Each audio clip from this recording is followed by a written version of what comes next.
G'day, folks. Welcome back to Mondays Down Under on the Talking Pools podcast. I'm Peter, joined by Lee and Shane. How you guys doing? Hi guys, very good, thank you. Cold and wet in Brisbane, but unusual for sunny Queensland. Sounds like Perth today.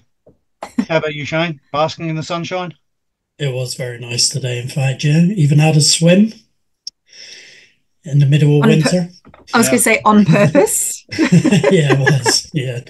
There was a leaking pool, but I asked him to turn the heating on over the weekend. It's gas heater, so within a day and a half, it was up to 28 degrees today, so it was quite nice just swimming around, you know, basking. No, Would have so it been was good. much colder out of the pool than in the It pool. was, it was absolutely freezing when I got Now, out of the pool. Mm. this actually brings me to a question. Mm. How many times have either of you fallen in a pool? Many No. years ago. Many, many years ago.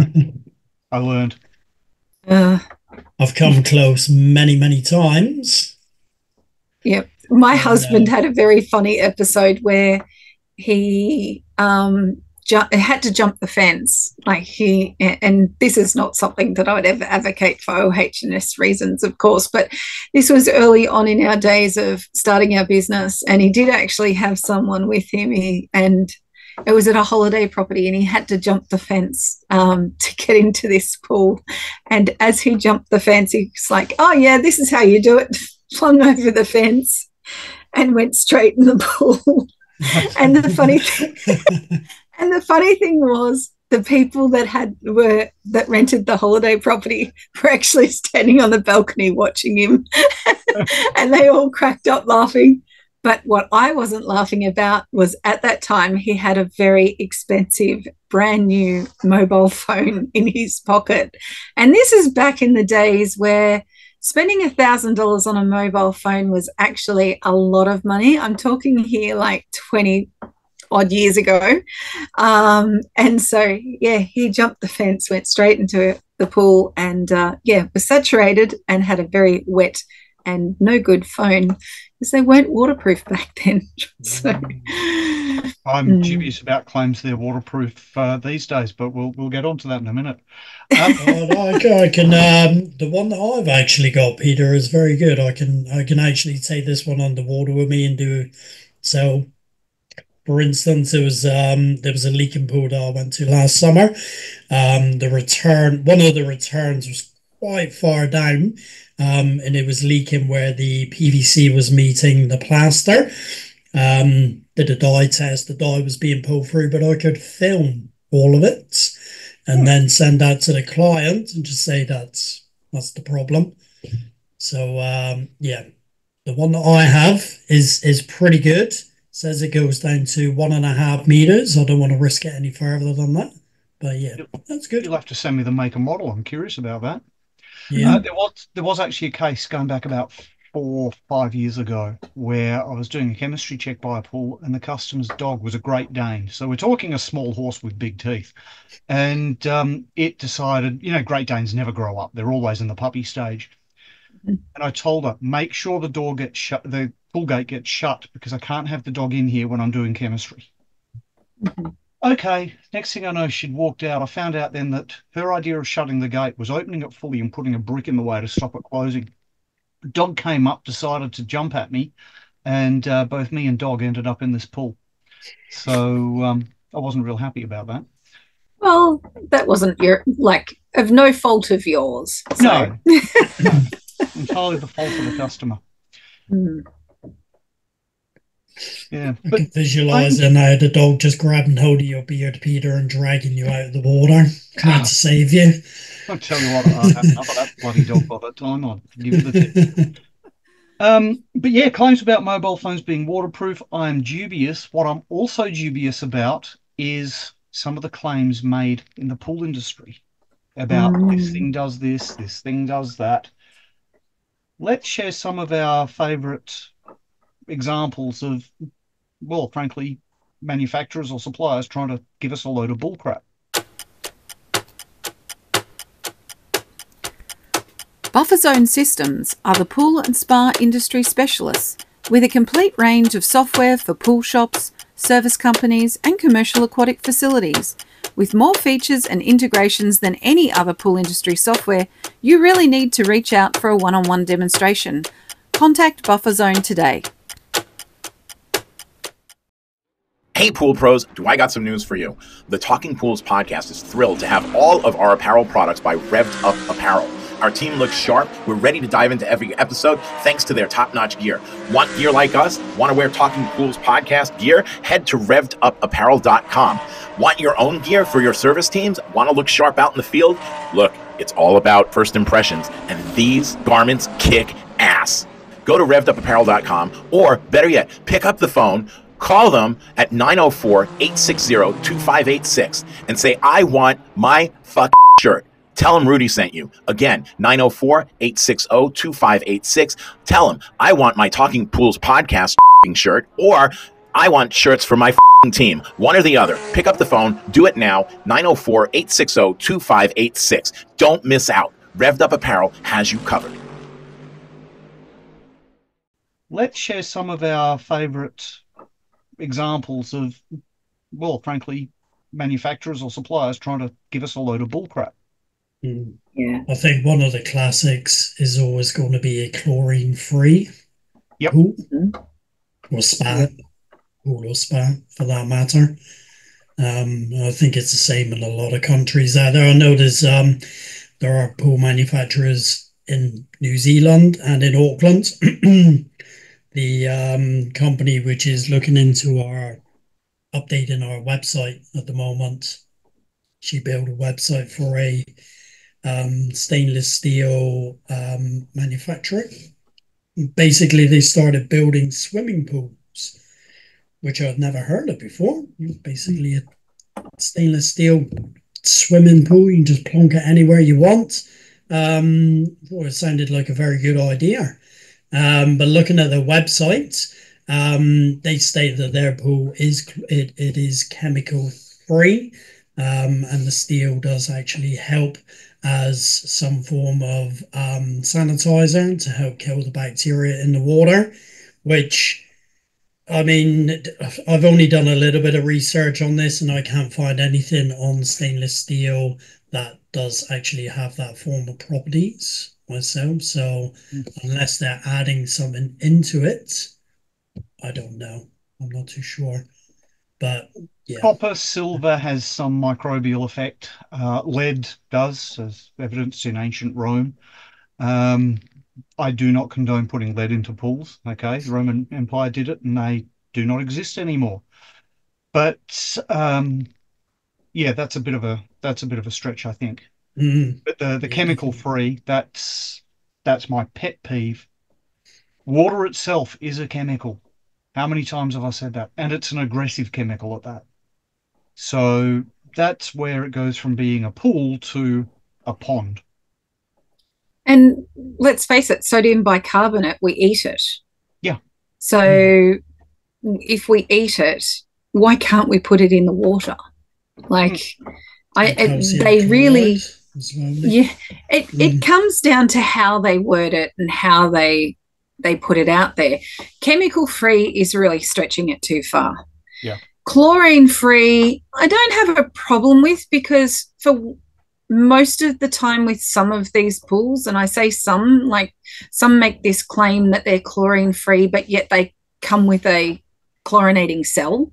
So if they come with a chlorinating cell, regardless of the fact that it actually operates off a low TDS and it puts a low chlorine amount in there, and by the time that chlorine hits the pool water, it's probably just about used up, killing off whatever bugs are in the water, and then it is actually pulled out by the UV light because it's not protected by stabilizer. I get all of that, but it's not chlorine free.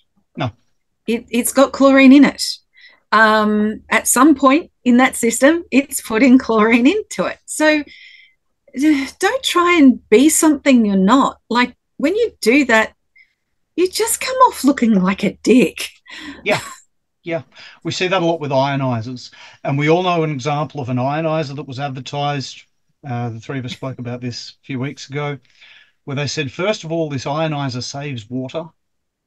Well, no, ionizers typically you have to keep tighter control on the TDS, so Mm. you're going to be using more water. Please, somebody prove me wrong. But then when they suggested, they hinted that a chlorinated pool lowers your sperm count, that Oh, had us that all was going, crazy. what the hell are they on about? I could see Mm. no evidence of that in anywhere I've looked.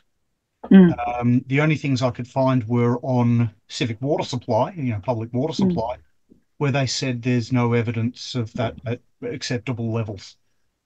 Mm. So, yeah, it's just stop it, please. And Yeah. with Splash coming up, it'll be this week at the time this is broadcast. Suppliers, please don't try this stuff with us. We're not going to buy bullcrap. No, and yeah, we're happy to know more about your products. We're happy to learn more about them because obviously the more we understand something, the more we will be likely to sell it and share that information with our clients. But don't make claims that aren't true because we do see through the bullshit. Yeah. Quite frankly, we really do. And all it does is make you look bad, and it makes you look like you're playing us to be fools. And people don't respect people that do that to them. No, no. So, yeah, I think there is a place in the market for ionized pools. I have no problem with ionized pools, but don't claim to be something you're not. If you've got a saltwater chlorinator on there, you're not chlorine free. If you need, as pools do, if you need sodium bicarbonate put in there, if you need calcium chloride put in there, they are chemicals. You are not chemical free. So, and you ring any of these ionized pool companies when you've got a green ionized pool and they tell you to put chlorine in. So you're not chlorine free. Yeah. So please, guys, pull it in. Yeah. Another claim about chemicals, using chemicals at this point, is a product I've seen pop its ugly head up, or various products around various parts of the world, where they say all you need to do with your pool to maintain the water chemistry is add so much of this chemical blend. Yeah, does everything. They're not taking into account, on one that I've seen, the packaging did not give any dosage instructions. Any chemical I use, I look at the pool is this many liters. The chemical needs to be added at so much per 1,000 or 10,000 liters. Mm-hmm. And yeah, it's how do you just have a one size fits all solution? Also, they don't say it needs to be tested. They don't take into account environmental considerations, the source water you're using, the amount it's used. Test your damn water. Don't have a one size fits all solution.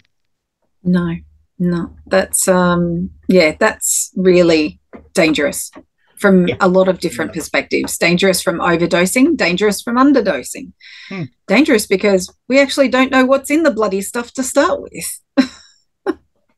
So yeah, one size fits all is, and pools in this day and age, and I was having this discussion with training staff this week for a pool store, is that there are so many plunge pools out there now that are 10,000 litres, 12,000 litres. Gone are the days. Yeah, that's right. And gone are the days where the average domestic pool was 50,000 litres or 40,000 litres, which 40,000 litres is about 10,000 gallons for our US counterparts. I'm pretty sure it's 38,000 litres is 10,000 gallons. Yeah, there is such a big difference in sizes of backyard pools now. There is no standard size. And so one size definitely does not fit all. It's like saying that, every woman in Australia can fit into a size 8. That's not going to happen. So, but there's been a few products over the years that have made claims, and yeah, it's hard, but especially for those. It's fortunate for us, I suppose, the likes of us that have years of industry experience and have some knowledge and education behind us in the field to be able to question these things, these claims. We don't take them as gospel. So, but for the newbies out there, it's concerning. You want to trust your suppliers. You want to trust that the products that they're putting out there are good quality. We've all had the suppliers over the years that when we say, hey, I've got this problem with your piece of equipment and I've had this problem several times, and they go, oh, no, you're the only one that's had that issue. Nah, bullshit. I've heard that a few times, yeah. Yeah. Yeah. And And the other thing on that, you mentioned we like to know what's in the chemicals. I absolutely hate it. Drives me crazy when you you look at a product and it doesn't say what the active constituent is. I want to see yes. a legible chemical name.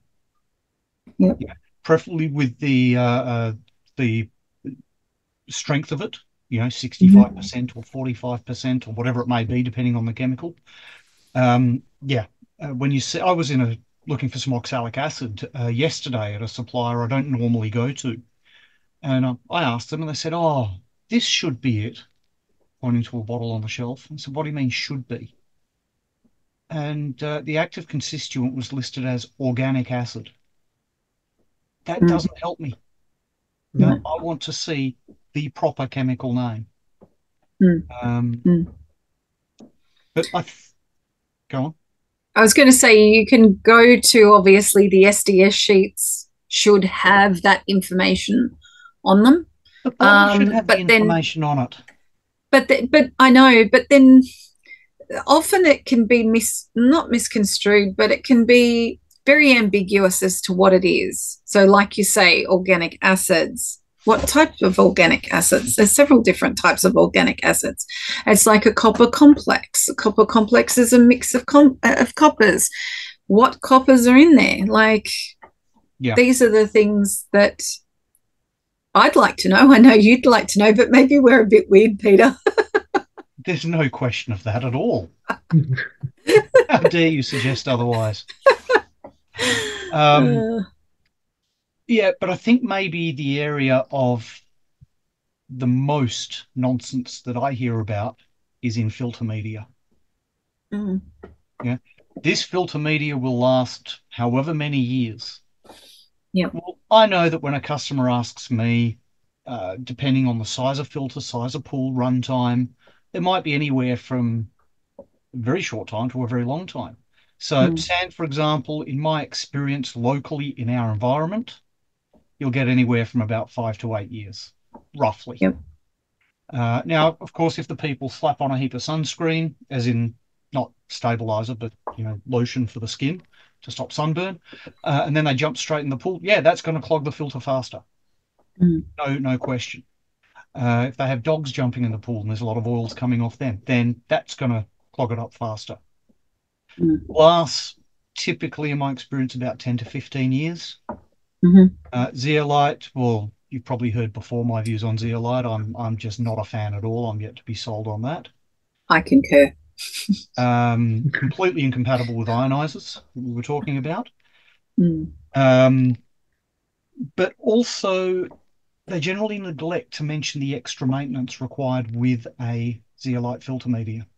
Yes. The resetting it, recharging it, whatever you want to call it. Well, not only that, but the people that are selling it aren't aware of it. Yeah. Or they ignore it, one or the other. But the thing that gets me with filter media is there are filter medias out there that claim they don't need to be degreased or maintained, and that they don't need to be replaced, like you mentioned. Yeah. But the thing is, they will wear down over time. That's the nature of the beast with water. It's the restriction of flow of the water through the media filter. It's how it works. So over time, that water will wear down the glass. You only have to look at beach erosion and erosion on rocks and things like that in waterways. It happens.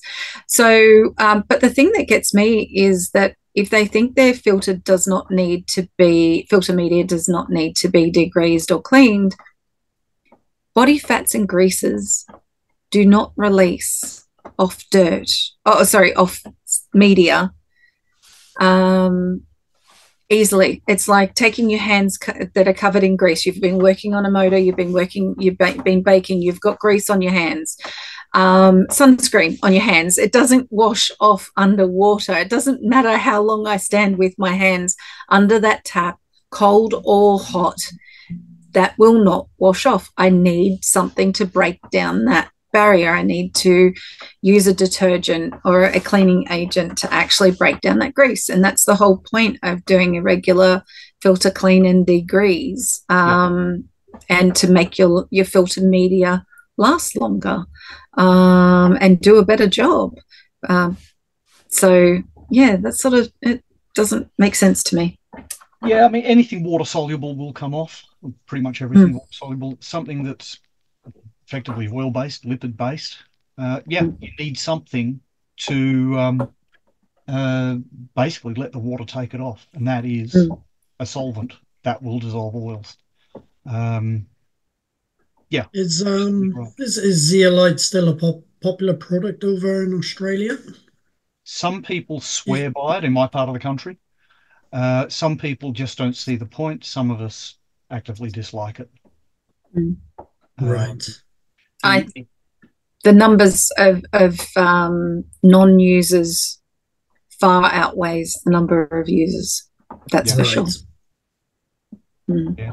The issue I've got with it is, let's say you've got a phosphate problem in a pool with a zeolite filter. You treat the phosphates, they will read a 0 after treatment. Fine, all well and good. But then you go and add a few bags of salt to the pool. And then it seems that the zeolite will release the phosphate in favour of the salt. So then you've got another phosphate problem. It's like an ion exchanger. So what I do with my pools that I maintain with or service with zeolite media is once a year we'll actually rip off the MPV, take a bit of the water out, dump in a bag of salt, leave it 24 hours, and then go back to a thorough backwash and rinse. And that seems to help. And that is what's recommended for zeolite by at least local suppliers here. So I don't know if that's your experience as well. Yeah, no, that's exactly right. But unfortunately, a lot of them don't do it, or don't advise the client that it needs to be done. Is that down to just lack of knowledge, or? I don't know. It could well be. Whether it's a lack of knowledge or just a lack of good customer service passing on that requirement. I suppose you don't really want to sell somebody something and then tell them that they need to maintain it every 12 months. But really, whether you're doing a filter clean and degrease or whether you're doing a salt recharge, so a filter clean and degrease on glass or sand versus a recharge on zeolite really doesn't matter. Both need to be done, in my opinion, for good filtration. But the thing is, educate the customer, share that information with them. I had clients, as I'm sure Peter has, I've had clients where all of a sudden their pool just goes milky. They've got no idea why. They come into my store, and I would say to them, your water is perfectly balanced. Has it been green? Going through all the causes of why they would have cloudy water. Cloudy water is typically caused by unbalanced water, low sanitizer levels, or poor filtration. And so it's one of those three. And if you can rule out water balance and you can rule out sanitization as those two of the causes, you can rule them out, then the third one has to be filtration. Now, you then go, okay, well, how long has it been since you've had your filter media replaced? And you go through that process with the client. Obviously, if it's sand, it could be tunneling. The water could be going straight through it and just coming out the other side. You could get channeling. But you don't know until you take the multi-port head off. So then you go through the process of, okay, we need to book an on-site service. we'll have one of the techs come down. And so my husband would go down, take the multi-port head off and open the filter and go, bloody zeolite. And the customer wouldn't know, and it might be up to sort of two years or even longer.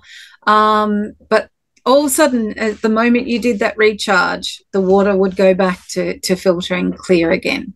So the recharge certainly worked. Like, it was certainly effective.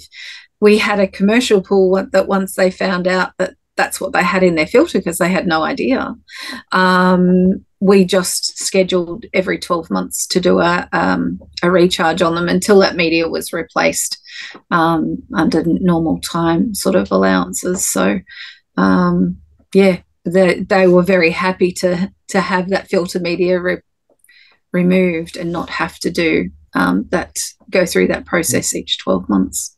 So, yeah, but selling to the retail customer, the end user, there's a lot of that as well. We've spoken before about people saying, sales reps saying that, this ORP pH system will take care of the chemistry. We set it up, leave it, you never have to do a thing.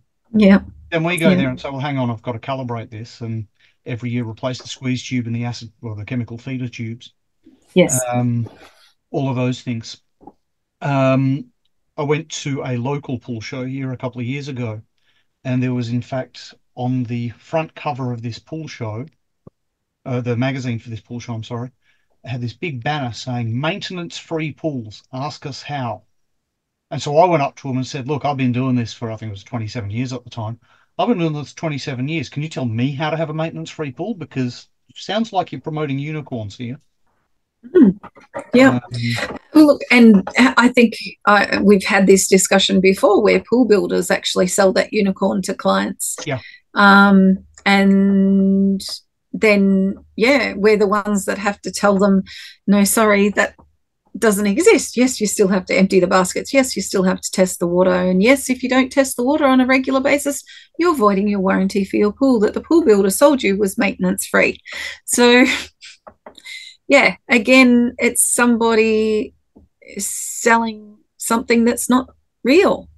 Let's not say not real. It's not completely true. Yeah. Everyone wants to hear their pool's chemical free, except those who understand water chemistry.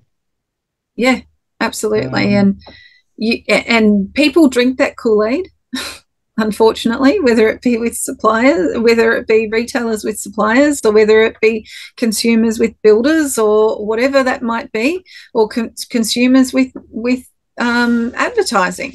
They think they can get something that's really actually not true, and we're the poor buggers in the middle that seem to be the bearer of bad news. And I think that's why we do get jaded when suppliers make claims that aren't completely true.